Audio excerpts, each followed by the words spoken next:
Vi har opgave 1,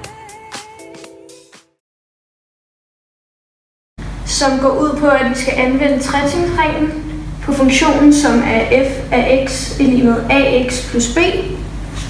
Og derefter skal vi så bevise, at den er differentiabel med differentialkoefficienten f mærke til x lig med a.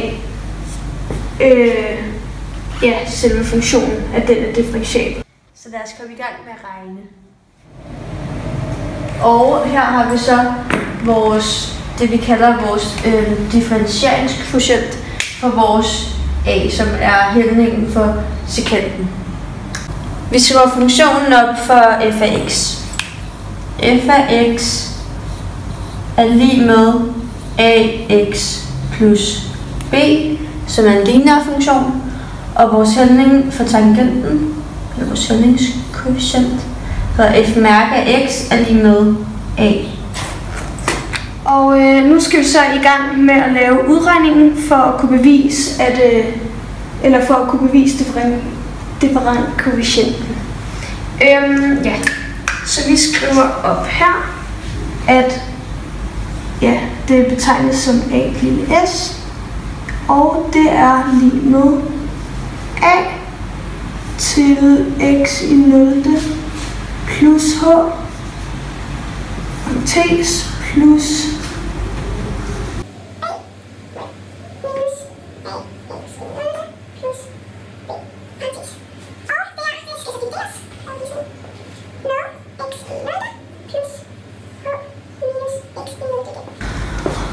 og det vi så skal kigge på nu, det er, eller vi skal tjekke, om der ligesom er noget, der går ud med hinanden, og i så fald hvad det er.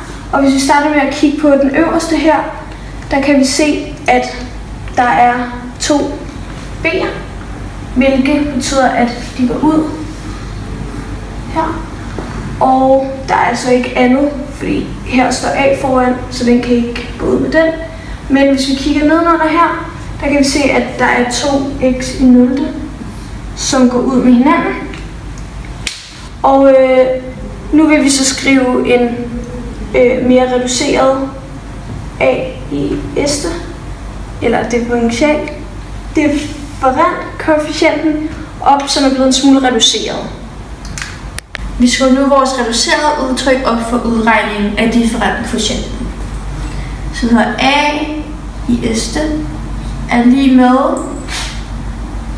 a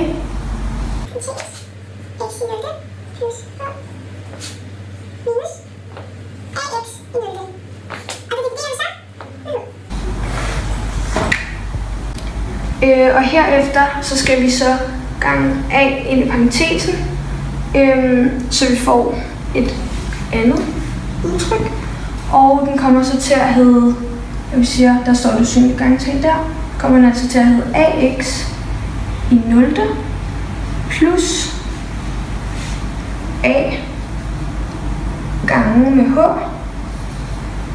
minus ax i 0. Og igen skal vi huske at dividere med den h, vi har tilbage her. Og så kan vi igen reducere og se, om der er noget, der går ud med hinanden.